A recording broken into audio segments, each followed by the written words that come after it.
Lucy's Kitchen. It's Lucy's Kitchen. Do-do-do-do-do-do. Lucy's Kitchen. Lucy's Kitchen. Lucy's Kitchen. It's Lucy's Kitchen. Lucy's Kitchen. Lucy's Kitchen. Oh yeah. Lucy's Kitchen. She's Lucy and she's got a kitchen. Lucy's Kitchen. And now that we've got your attention, let's cook. Hi there. Welcome to Lucy's Kitchen. I'm Lucy and this is my kitchen. Today we're going to make an African coconut curry. Sounds exotic, maybe even sounds complicated, but you'll find that it's actually really easy and delicious. Now, a lot of people are intimidated by curry. It often has a list of 20 or 30 spices that make up curry powder. In different parts of the world, it might be curry paste, it might be curry powder, but it's always added to other ingredients. And our curry is going to take some shortcuts, and it's still going to be just as good. So we're going to have some curry powder rather than a long list of ingredients. Our curry powder is a good quality curry powder, and to that we're going to add some ground ginger, ground coriander, some ground cumin, and because I love New Mexico, I live in New Mexico, I always add red chili or green chili to everything. So in this case, I'm going to add some powdered red chili, and it is a wonderful flavor. It adds piquancy. It's not hot. And if you don't have New Mexico red chili, well, I'm sorry for you, but that's okay. You can maybe find it somewhere at a specialty store. If you don't have it though, seriously, you can just use paprika and maybe half a teaspoon of cayenne pepper and you'll get about the same effect. And this curry is very simple. It's just onions and chicken, which I've got chopped and diced, with some garlic and tomatoes, some homemade chicken broth. Now, if you don't have homemade chicken broth, well, that's okay. You can use the kind that comes in a box or a can, and a can of coconut milk. And now the coconut milk is the key ingredient to this curry. It's what makes it creamy and delicious. And of course, that's why it's called coconut curry. With this, we're going to serve a beautiful sauteed spinach that's sauteed in olive oil and garlic and salt and pepper. And it's just this lovely thing. We're just going to quickly wilt it, and then we'll put a little bit of it on top of our curry, as you'll see, and it's so beautiful and delicious. And it's a really nice accent. We're going to serve our curry over rice, and I make my rice in a rice cooker. It's easy, and I don't have to think about it once I start it. I live at high altitude, and making rice on top of the stove is difficult because of the water comes to a boil at a much lower temperature here, and therefore you'd have to cook it much longer, and anyway, never mind. So I've discovered that this is my way to do it, but you make rice any way you want. In some parts of Africa, they actually have potatoes in the curry, and they don't necessarily serve it on rice, but today we're going to serve it on rice. And this is a dish that you can prepare in advance, you can cook it at the last minute, serve it to your friends or your family, and I will tell you, you'll get rave reviews. So ready to cook. If you've got it all chopped up and ready to go, you're going to be done in 20 minutes. So let's head over to the stove and we'll start our curry. Now, I've been preheating my Dutch oven here. This is a really heavy pot. It can be made in any kind of 5-quart pot, and don't worry about it being a Dutch oven. But if you have one, it'll work better because you can turn the temperature really low and let it simmer very slowly so it thickens, and it's just super delicious. And I'm kind of feeling for the air, and it feels pretty hot to me. So I'm going to throw in my olive oil. Now, I could use a combination of olive oil and butter. I'm using olive oil. In Africa, they might actually use clarified butter, which is a big, also an Indian fat that they use for cooking, and it's really delicious. So I think that looks like it's shimmering. I'm going to test it by throwing in one tiny little piece of garlic. Ah, good. So we're going to put in about a tablespoon of garlic, which is, and this is about 3/4 of a cup of onion. Whoa, it's very hot. We're going to go really fast here. So I'm turning my temperature all the way down. One nice thing about a good Dutch oven is it holds its heat. So you don't really have to keep it on high, but when you turn it up on high, it's like a commercial pot.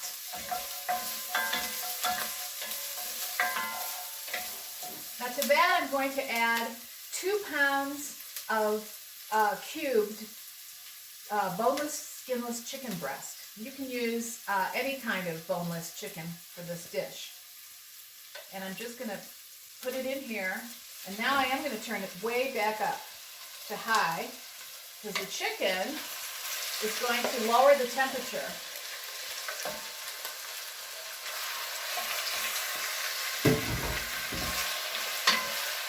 So we want it on high, so the chicken,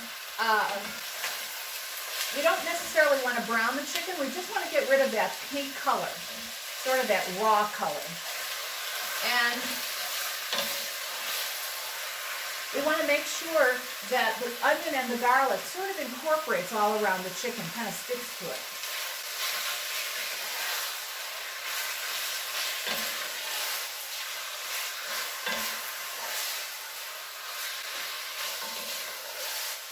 So we've gotten rid of most of the pink, not all of it, but it's a perfect moment to add the spices.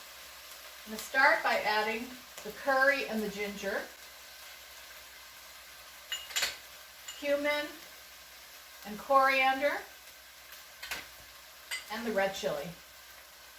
It's like visiting a spice market in your own kitchen. And now, by stirring the spices around, they heat up in the oil and they release, and it's a little bit dry, which is good. You don't want it to be too dry because you don't want it to burn. But as soon as the bottom of the pan is dry, meaning there's no juice down there, no chicken or any other kind of juice, time to add the tomatoes. So I've drained a whole can of diced tomatoes, not putting in the liquid, just the tomatoes. Oh, it's gorgeous. And you can see how it's yellow and brown and red, just absolutely lovely. So as soon as we're ready to go here, now again, the tomatoes are releasing some of their juices, but they're still staying pretty firm, and the bottom of the pan is now starting to stick a little. So I'm going to turn it down just a bit, and I'm going to put in, I think I'm going to put in a little bit of tomato paste. Now I want to do that because I think it will just give it a nice little dark flavor that will enhance it. So I like to buy tomato paste in tubes because you can just use a little squirt, and that's all you need. You don't have to open a whole can of tomato paste. It's very handy. A lot of recipes call for a tablespoon or 2 tablespoons of tomato paste, and that's how you do it. In Italy, people buy tomato paste basically in tubes for that reason. And we're fortunate that we can do that in this country too. Now this is beautifully glistening, so now I can put my chicken broth in here, and that's about a cup. And as soon as it gets incorporated,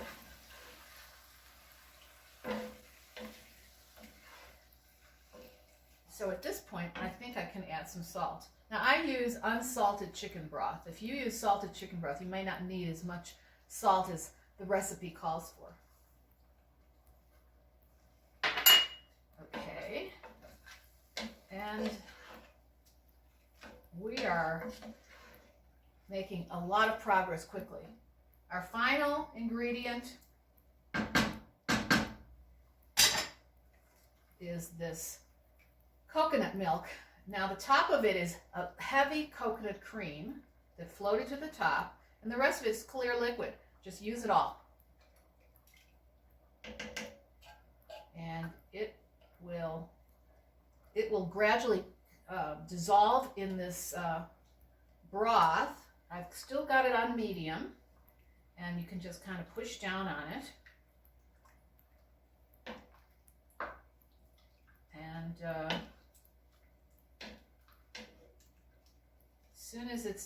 as soon as it's dissolved and you can't see any lumps of coconut, which basically takes 1 minute. So that's it. Now we're going to take the flame up to high, bring this to a boil, and then we're going to cover it and simmer it for 20 minutes, and we'll be done.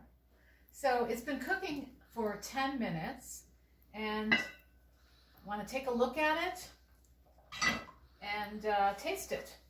So, if it tastes anything like it smells, it's going to be awesome. I'm going to just go ahead and stir it a little bit. And give it a little taste. This is where I can adjust the seasonings if I need to, and they'll still cook into the chicken.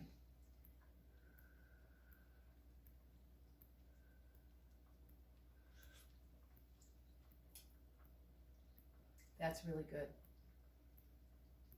I don't think it needs a thing. So it looks like it's thickening somewhat, and I would like to just leave it with its lid off for the next 10 minutes. Kind of keep an eye on it. We want it to cook down just a little bit, but not too much. Obviously, you don't want to boil it away, so we want it to be maybe an inch down from here. So we'll just leave it to cook. Well, it's cooked for 10 more minutes, and it's cooked down, and now I would say it's about the right consistency. And how you can tell when you pour it, it doesn't pour like water, it pours a little slower. So it's definitely done. In fact, while I'm doing that, I think I'm going to taste it.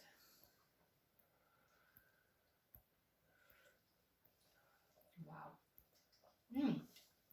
Something important. Now, when you taste it, it might taste a little salty, but that's because we're going to serve it over rice that is cooked without salt, and we're going to have this beautiful sauteed spinach on top, which also won't have any salt. So here we go. Turn this off.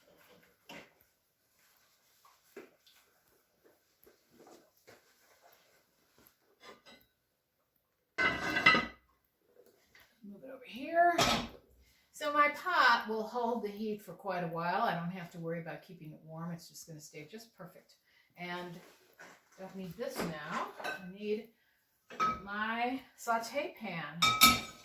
Now this pan is non-stick, but you can use any kind of pan. What's amazing about this next step, which is that we're going to be cooking 8 cups of baby spinach in this little pan. And you'll see that it just cooks down to nothing. It really just wilts, and that's what we want. I didn't use all the garlic earlier, you might have noticed, because some of this is going to go into the spinach. In fact, really it's about a tablespoon. I tend to estimate a little bit, and that's okay, because if it's a little less, a little more, it's all due to your own taste. So if you like it garlicky, then you can use more. But this is really plenty. So I'm going to start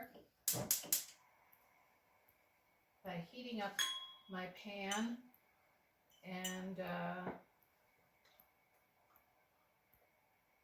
that's about, again, I'm estimating about a tablespoon of olive oil.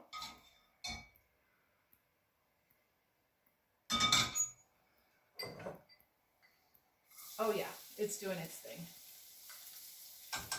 So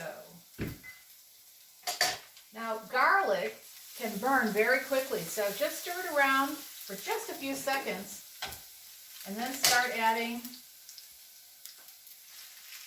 the spinach. Turn it down a little.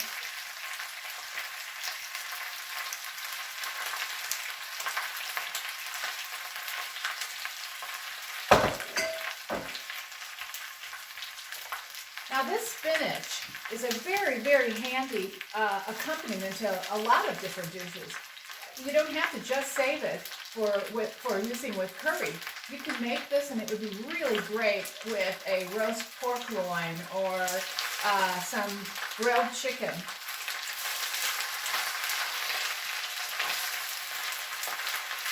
So carefully just take your spatula and press it down, then sort of fold it over. It's already sinking quite a bit.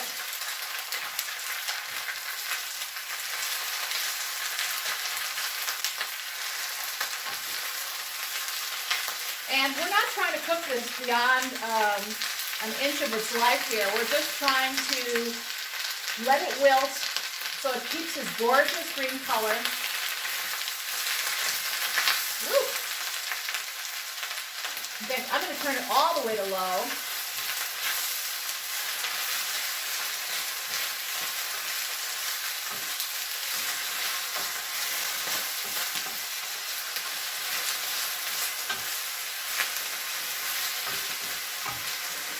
Done. Let's just put that into a serving bowl.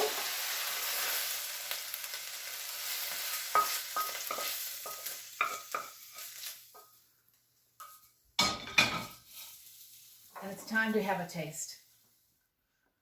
Well, everything's ready. We're going to plate this in a bowl. It's a very casual meal, even though it's going to look very special.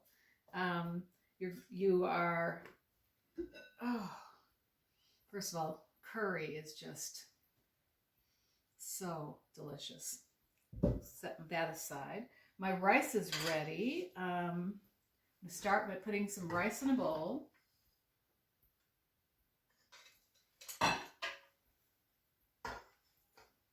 And what I like to do is put the rice all over the place. I like to put the rice on the side of the bowl like that, okay? Because then you have this magical little place to put the curry.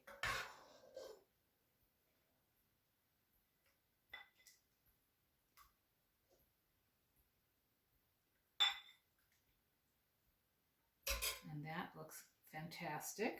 And then we take some of this beautiful spinach and just set it on top. Voila. Isn't that beautiful? It's almost too pretty to eat. So I'm going to just go ahead and taste some. First, I'm going to taste the sauce. Yes. All of those spices are quite, they're not overwhelming. They're very subtle, and at the same time, you just have this great sense of a really delicious dish. And I'm going to take a little bit of the chicken and the rice.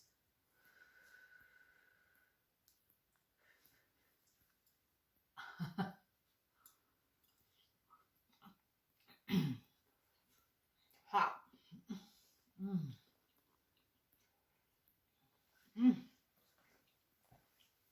Wow. I could eat this all day. And I'm going to try a little of the spinach. Oops, one more time.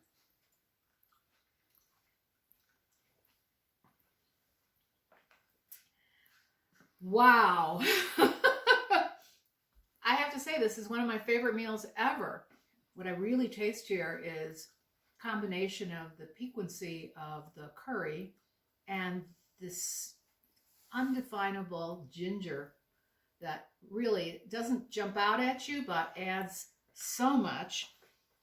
And the subtlety of all of the other the spices that we used.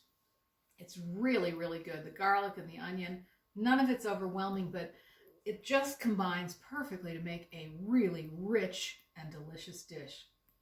Well, that's it for today. Thank you so much for joining us here at Lucy's Kitchen. Don't forget to like and subscribe, and please join us next time when we'll be sharing more recipes from my kitchen to yours.